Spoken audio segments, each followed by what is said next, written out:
This is the Good Neighbor Podcast, the place where local businesses and neighbors come together.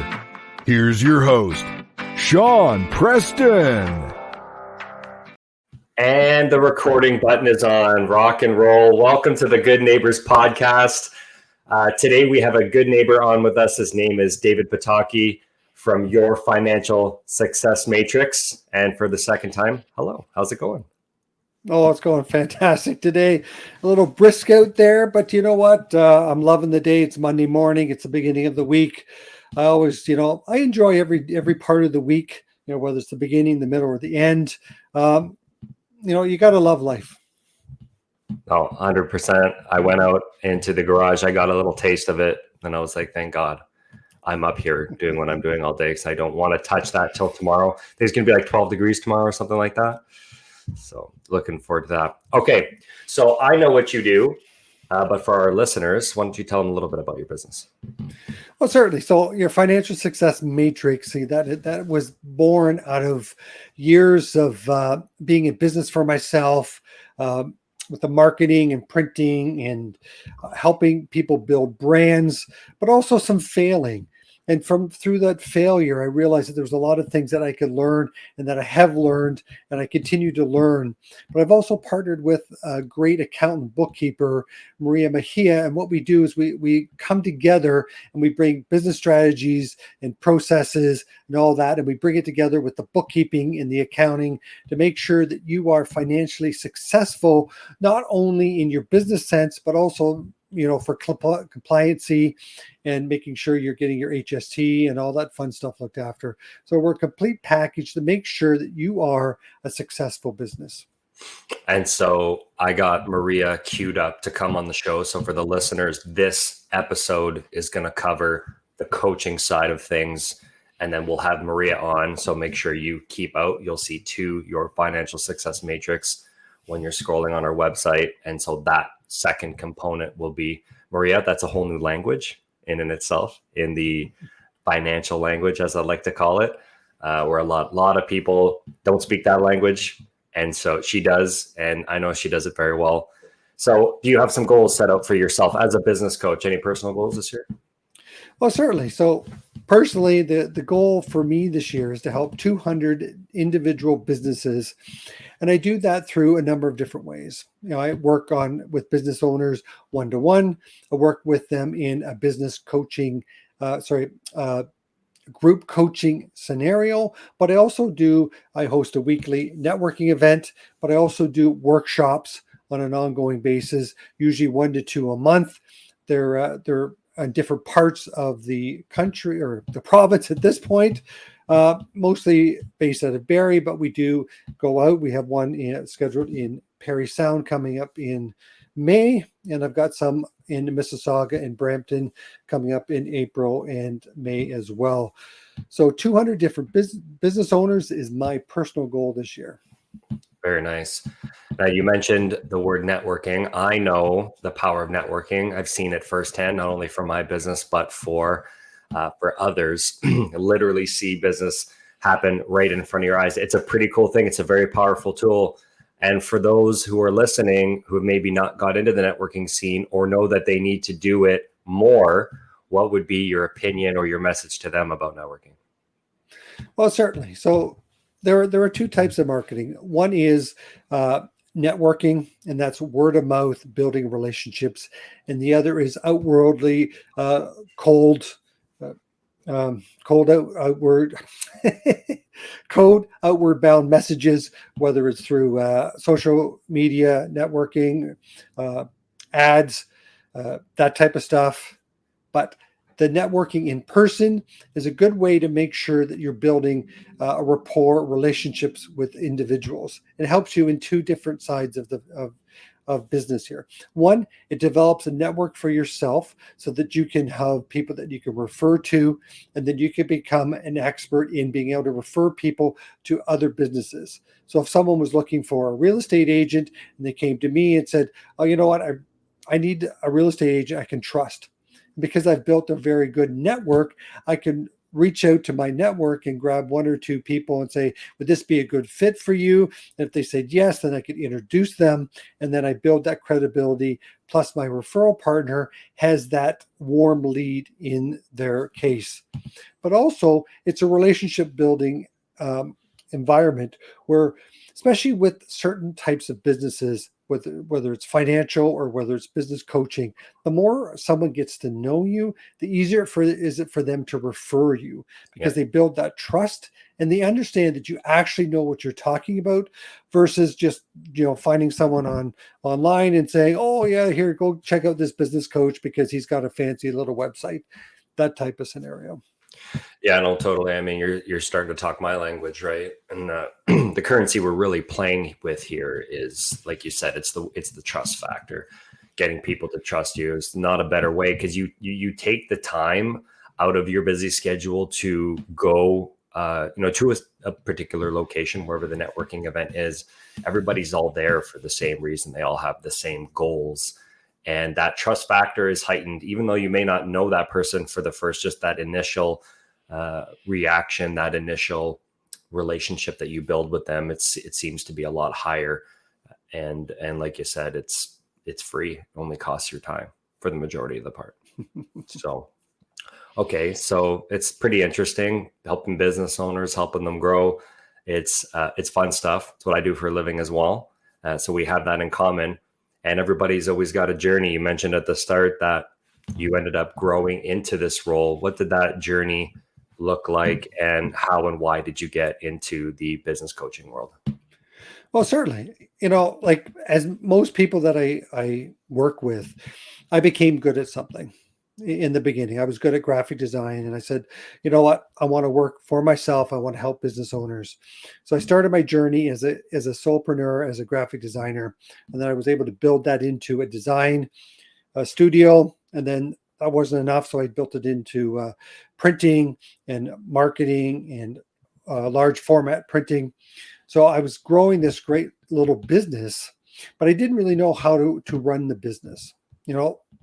I was naive enough just to think that as long as I just keep, pumping out good work and meeting new people, that I will grow a successful business. And I did quite well for a long time. And then I got involved in helping other businesses through the Chamber of Commerce, became the president of the Chamber of Commerce. And then I found out that I was doing too much. I hadn't set up my business properly. So I found myself that I was burnt out, that I was doing too much of both the chamber and of my own business, because as I learned after the fact, I did not set up the right processes. My business was not set up properly. So from there, I actually had to take a step back, and I actually did home renovations for a couple of years to clear my mind, just to get away from all of it. And as I was doing that, I realized that there was a lot of passion left in me to help business owners. And now it's like, okay, I learned some important lessons. I learned what not to do. What else can I learn so that I can help other business owners avoid some of the pitfalls, if not all the pitfalls that I ran into, and help them be more successful? But the key here is not only just to have a busy business that you're working in, that you're earning a decent amount of money. I want to get you to financial freedom that turns into time freedom. So you're able to step back from your business if that's what you choose to do so. And the business continues to work without you, and you continue to earn that revenue, that income that you started the business for in the first place. So I've got this strong passion inside me to help the business owners, because I know what it's like to struggle. I know what it's like to hit rock bottom and then to come up again. And I just want to help those business owners out there that are struggling, or that are doing okay but need to get to that next level, that I'm willing to show them the strategies and the processes that they need to implement to make sure that they do have a very successful business. Yeah, totally. Like, streamlining is the entire major component to, why businesses fail, and that ungodly, disgusting statistic that most people know how high that statistic of businesses failing. And it's not because they're not good at what they do. They're all really good at what they do. That's why they went into business in the first place. But learning how to streamline your business, learning how to implement processes and systems, and stop working in the business as much. You'll have to work in the business, but working on the business is just as important. And there is very much a even keel percentage that needs to happen in order to implement those processes and systems. So like you said, you get that free time back, so you could be doing other things like being away from the business, and it can still run. You could still be profitable and then focus on other growth areas as well. Okay, so in the business coaching world, are there any like myths or misconceptions that you get from, businesses when you're working with them? Well, I think one of the things to consider when you're considering a business coach, or if you're going down that avenue, is what is the background of the actual person you're talking to. Now, there's no necessarily certificates that you need to get. There's no governing body that governs the business coaching world. But so you could just go, one day I know a little bit, or I've learned a strategy. I'm going to go out there and teach it, and what I like to say is that for myself, make sure that you look into what they've done before. What is their pedigree as far as businesses go? And I tell you, like, being a business owner for as many years as I was, that was 25 plus years. I saw the ups and the downs. I saw the good and the bad. So I know what it's like when I'm looking at another business. I could see where they're at compared to where I was at in my previous life, and what adjustments need to be made, what suggestions, what coaching needs to happen. So, but it's not about always, kumbaya, you're doing awesome and all that. You have to be able to have those tough conversations and say, you know what, maybe that staff member is not the right fit for that position. So you have to be able to step up and be strong in that respect as well. So that's why when you're looking for a coach, whether it's a myth or not, you have to make sure that, again, like the pedigree, where does that coach come from? Like even if they do come through some sort of ICF,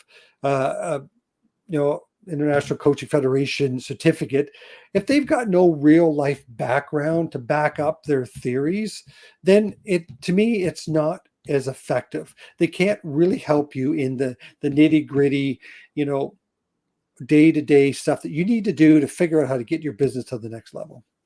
Yeah, I mean, understanding it's half the battle. If you've been there and have life experience, that goes a long way to somebody who just, even though that they have a certification, not being able to relate could potentially mislead somebody down the wrong path. Well, 100%. Like, a good coach is also someone that could tell you not what to do. Actually, I remember I was talking to someone, and it was actually a pastor, and he said, when I talked about business coaching, he would say, "Oh yeah, I did some life coaching, courses, and it's about, helping someone, realize their own inefficiencies and that type of stuff." There is some mindset involved in business coaching, but it really is strategy based. Like, you need to know what steps you need to take to make sure that business moves forward. It's not like life coaching where you can bring out what that business owner needs to do, because they don't know what to do. They don't know what they don't know. So that's where someone with experience could come in and say, look, this is what will happen if you do it this way, or if you continue down this path, this is what's going to happen. Yeah. Oh, very good. All right. So when you're not coaching and helping businesses grow in your own time, in your spare time, what does David like to do for fun? Well, obviously not obviously, but I do really love spending time with my family, doing outings and going for walks, that type of stuff. But as I mentioned earlier, I did renovations for a couple of years. So I really enjoy going deep into a project. A few years back, we did buy a house that needed a lot of work. So I built an addition, re-sided the whole house, redid the bathroom, I've re-landscaped the front of the house. I was working on the deck on the weekend. So just, working with my hands and creating something, or taking something that didn't look so good before and making it look much better, and obviously very functional. There's a little bit of like artistic stuff to that, being creating stuff. I actually didn't know that about you. Oh, Very yep. cool. I'm a little crafty myself. I not probably to a level where I'm adding an addition onto the side of my house, but in high school, I got pretty high marks in woodworking in shop class. I remember taking a look at it and saying to myself, okay, I want to do something fun, a nice size project. And most people are building birdhouses and stuff like that. And I ended up building a poker table. And I put like a custom beer rail, or drink rail where you could go all the way around, and then it would have the velveteen on the inside. Actually, I built two of them. I built one in grade 9, and then in grade 12, I rebuilt another one. And then I got put in the school newspaper for it, which was kind of cool. So building stuff with my hands, and especially woodworking is definitely a passion of mine. Okay, so throughout your life, you kind of touched on it. Maybe for the listeners to open up a little bit more, give us some detail. You went through some challenges and some hardships, in your life. Could you maybe tell us, how you kind of worked through those challenges, and maybe how it made you better, how it made you stronger for it? Well, certainly. So at the end of my business, because when I was burnt out, it was like, okay, I got to do something different. And because I hadn't set up my business the right way, I ended up selling my business for far less than it was actually worth. But again, those were deficiencies at my end. And because of that, there was some loss of money, there was a loss of a marriage, destroyed that. So I kind of hit sort of rock bottom, and it was like, okay, well, I'm here now. And then after I cleared my head, it was more of a getting the right mindset. I've always been a very positive, solution oriented person. So once I got to the bottom, I was like, okay, well, okay, I'm here now. So what do I need to do? So I got my head clear. I got my finances in order. And then at that point, it was like, okay, that's when I had that passion to be able to help business owners avoid the same mistakes that I did. So it was just the passion, um, to help business owners. And I've been a lifelong learner. And if anyone out there, definitely, if you could be a lifelong learner, that's to me the best way just to live life in general, whether you're a business owner or whether you're just out there enjoying life, being able to learn new stuff as you go. And for the most part, my learning has always been business centric, because the more I know, the more I can help business owners, and the more I can be successful as well as a business owner. As I look into expanding into other businesses that I'm going to be developing and working on as well. So I'm very multifaceted that way, and I'm not going to be just helping my own businesses grow or business owners grow. I'm going to grow a few businesses of myself on that side as well. I'm definitely speaking from a place of knowledge. Is always appreciated. I've experienced similar to you as well, having hit rock bottom myself, well, not too long ago, and having built up, doing 9 years in the automotive industry and building up a business, and then having COVID pretty much take it away. That business doesn't exist anymore. You put 9 years into something. In your case, you put a lot longer, and then losing all of it. It's really tough to come back from that. Got to be a really resilient person. And like you said, mindset is 100% the key in all of that, and how you're looking at things and how you're going about your day to day. So I can definitely relate, man. I know what that feels like. So what's one thing that you wish that, the listeners knew about your business? The one thing, well, I know it's hard to sum up on one thing, but we at the Financial Success Matrix, what we do is we put the customer first. I alluded this to earlier. My goal is to make you successful. I will do what it takes. I will, if I need to do some research, or if I need to show up and help you articulate talking to employees or staff members or that type of stuff. Helping you be successful is how we are successful. So that's sort of my mandate. How do I help my business owners be successful? That's really all I do. How do I do that? Oh, awesome stuff.